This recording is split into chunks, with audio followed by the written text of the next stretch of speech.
She watched in horror as a man beat a monkey to death inside a bag. But then, the impossible happened. The girl leaned down, breathed on it, and the monkey came back to life. It roared, tearing through the crowd, not a single wound on its body. People fell to their knees, worshipping what they called a miracle. Only Wong Huijun and Zhao Jing stood frozen, caught between fear and faith. Real or fake, they didn't care. They just needed something, anything, to believe in. Because both women were mothers. Both had lost their only daughters. But after hearing their requests, the goddess calmly told them that Wong Huijun's daughter was still alive, only in a vegetative state. Being alive doesn't count as death, she said. Naturally, she cannot be resurrected. As for Zhao Jing's daughter, she brought only her ashes. But the goddess said her daughter's soul was incomplete, so she could not be revived either. Zhao Jing was devastated. He thought it was all just a scam, but still, he pulled Wong Huijun away. They hadn't gone far when they saw a couple leading a little boy into the goddess's house. Through a small gap, they watched the couple tearfully say goodbye to the child. Be our son again in the next life, okay? After that farewell, the child faded away like sand in the wind. The two women stood there, shocked beyond words. They never expected that resurrection could actually be real. Wong Huijun returned to the hospital. Her daughter was a small but well-known YouTube live streamer. That fame, however, made her the target of a fraudulent network, a scam park. When Wong Huijun and the local police finally joined forces and rescued her daughter, it was already too late. Her daughter had become a vegetative patient. Zhao Jing's daughter suffered an even crueler fate. She was tortured and murdered in the park. All Zhao Jing could recover was her daughter's cold, lifeless body. There were many victims in this case. The main operator of the scam park, Zhang Shikai, was arrested and sentenced to death after the incident. But instead of sympathizing with the victims, the media hounded their families. Zhang Shikai's mother even put on a fake show in front of reporters. She knelt before Zhao Jing in front of the cameras, crying and saying that her son's sins should be borne by herself. But in reality, Wong Huijun's daughter still lay in the hospital, hooked to countless tubes, waiting for the chance to return to Taiwan. The cost of one medical flight back home was $10 million. Zhang Shikai refused to pay even a single cent in compensation. All his assets had already been transferred. Wong Huijun and Zhao Jing received nothing. With no other choice, Wong Huijun began live streaming on her daughter's YouTube channel every day, hoping to raise funds. After several years, she finally managed to gather the 10 million needed for the flight. Yet, in her livestream chat, many viewers insulted and mocked her. Even her husband couldn't understand why she insisted on spending so much just to bring their daughter home. Why go back like this? He asked. Do you even have money left for her treatment? He wanted Wong Huijun to use the money to buy a house instead, to start a business, to move on. But she was deeply disappointed in him. These victims had already lost everything because of a telecommunications scam. While Zhang Shikai's mother still lived luxuriously, she was enjoying life as if nothing had happened. When Wong Huijun and Zhao Jing finally boarded the plane back to Taiwan, they unexpectedly found themselves on the same flight as Zhang Shikai's mother. The old woman sat comfortably in first class, laughing happily.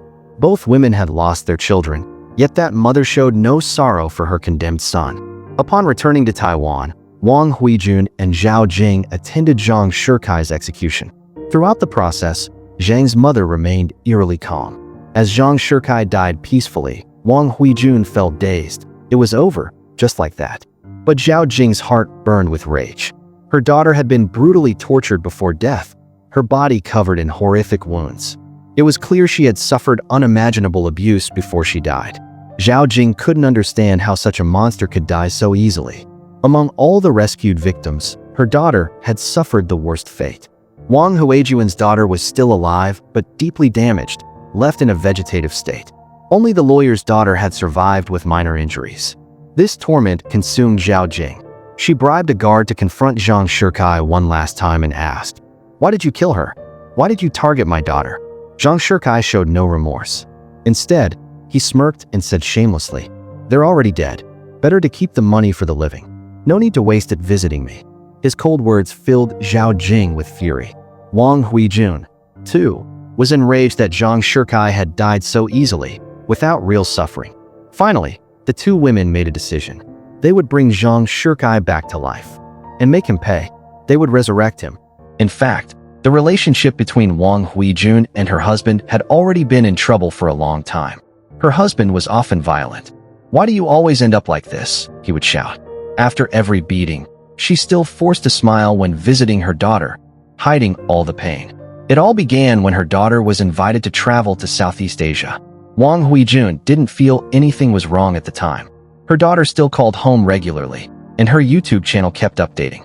In every video, her daughter looked cheerful and bright, smiling in beautiful, vibrant places, pool parties, fireworks, and glamorous events. Everything seemed perfect. According to her daughter, making videos there was easy and profitable. She told her mother, "It's great here. We make money fast." She said the same to her best friend. It was Wong Huijun's daughter, Jingwen, who invited Xiao Jing's daughter, Cindy, to come along. "Tell your mom you're coming to film videos with me," she said. "We'll make a lot of money together." Cindy was tempted. To her, it sounded fun, easy, and rewarding, and her family was deep in debt. Life was difficult, and debt collectors often vandalized their home, demanding payment. Cindy desperately wanted to help her mother and ease the burden. She was doing everything she could to hold the family together. When she told her mother she wanted to go abroad to earn money, Xiao Jing tried to reassure her. "Don't worry about money," she said. "I'll find a way." But now, time had brought them back to the present, and both mothers had made up their minds.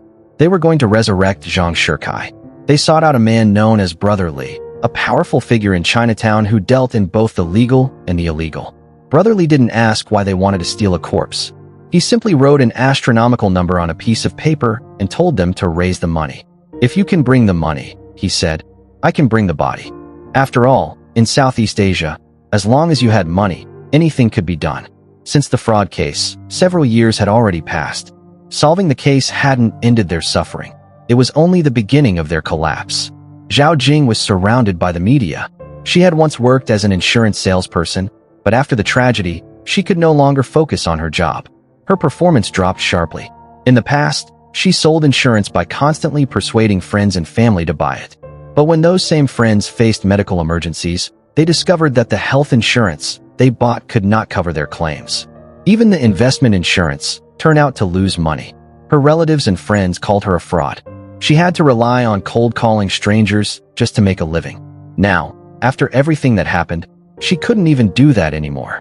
Her boss began to ignore her completely. What was happening in her life made it impossible to focus on work. As they say, when you fall, the world kicks you harder. She experienced just that. But this time, Xiao Jing decided to take control. She was determined to raise enough money to resurrect Zhang Shikai, to make him feel the same pain her daughter had suffered. Only revenge could bring peace. Xiao Jing contacted a reporter who had long been trying to interview victims' families. She invited him to her office for an exclusive story. When her supervisor saw this, he panicked. "Jing, what are you doing? What are you going to tell him?" he asked nervously, pulling her into the office. Xiao Jing sat calmly and told him, "I'm ready for an interview." Bored and ignored for months, she had spent her time reviewing old insurance files and made a shocking discovery. One of the company's internal reports had classified a product as high risk, but it was marketed to customers as low risk. Worse still, agents were never told to inform clients that they could lose their principal. That was fraud, plain and simple. Her boss quickly tried to shift the blame. "That product was launched before I joined the company," he said defensively. But Xiao Jing wasn't fooled. She knew that if this went public, her boss would take the fall. "I'm going to resign," she told him coldly. "And then I'll apologize on television to everyone who bought insurance from me." She blamed herself for her daughter's death, calling it her punishment for deceiving others. Her boss turned pale. He realized Xiao Jing could take them both down. He tried to convince her to sign a non-disclosure agreement, offering her a huge sum of money in exchange. Eventually, she agreed, for now. Meanwhile, Wong Huijun returned to Taiwan and went to her husband's apartment. It was covered in dust, clearly abandoned. She searched his briefcase and found several unusual documents. A mortgage notice and hospital prenatal checkup records. Suspicious, she followed him for an entire day and confirmed her fear. Her husband had another woman. When she visited the house he secretly paid the mortgage for, she saw traces of another woman everywhere. Makeup, clothes, even photos. It turned out her husband had long built a second family in Taiwan. The woman was young, beautiful, well-educated, and part of a politician's campaign team.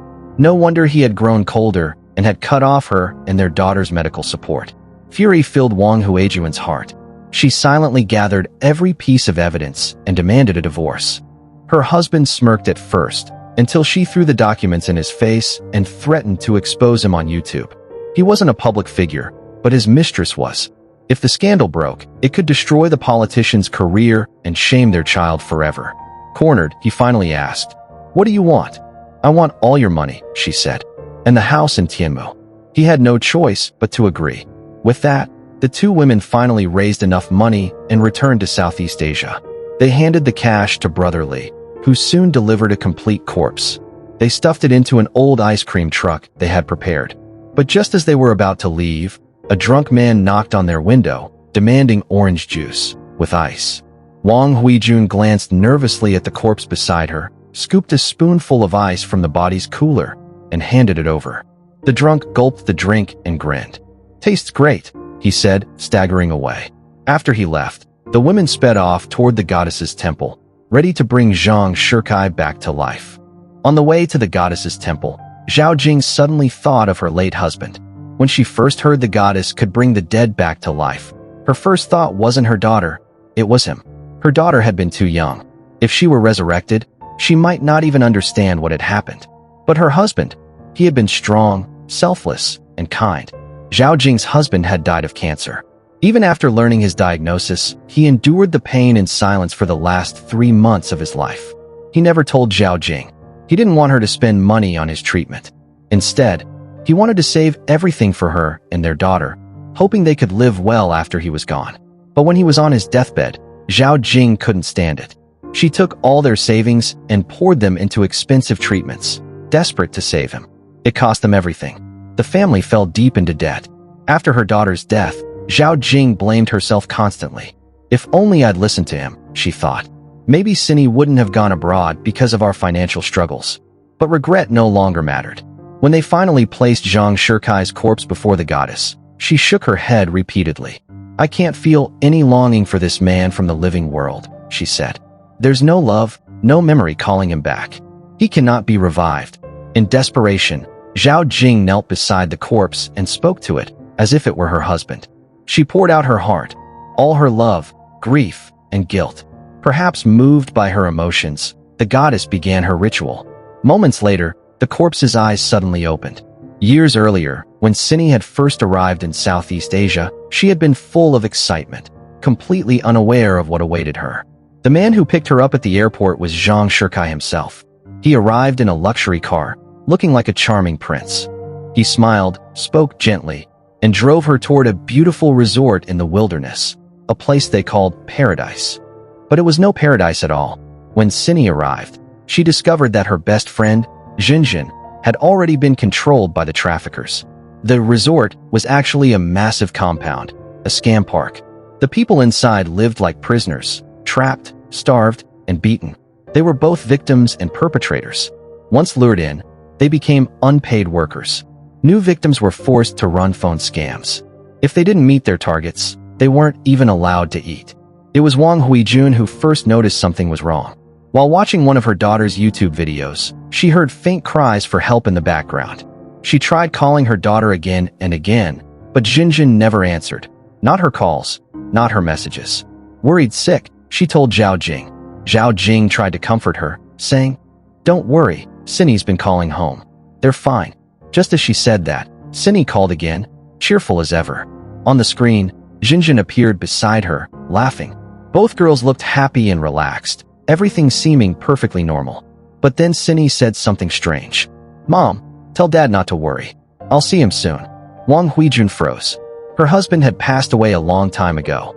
Both mothers realized at once, something was terribly wrong. At that very moment, the situation at the resort was already out of control. The girls were being closely monitored. Those safety calls they made home were mandatory, part of the park system to keep up appearances. They had to pretend everything was fine, to trick more friends and relatives into the same trap. Their rooms were locked with heavy iron doors. Guards patrolled every corridor. It was nothing less than a prison. Cindy's roommate, Maywan, had been there for a long time.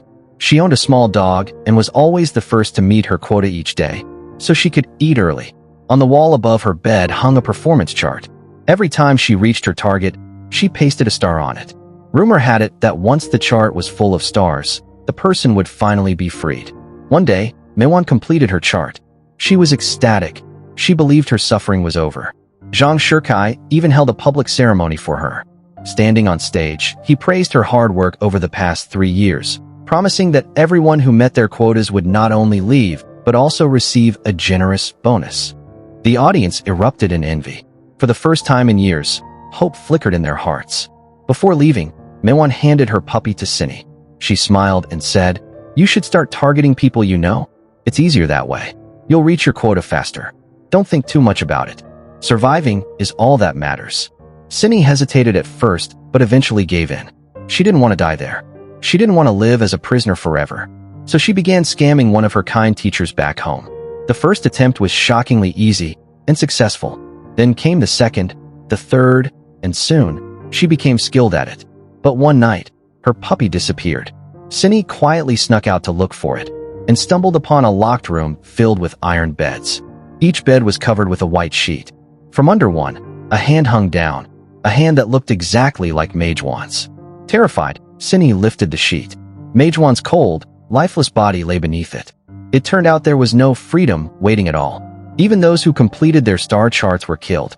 And standing right behind her was Zhang Shikai. "Sorry," he said coldly. The timeline returns to the present. Heaven always brings karma. What goes around, comes around.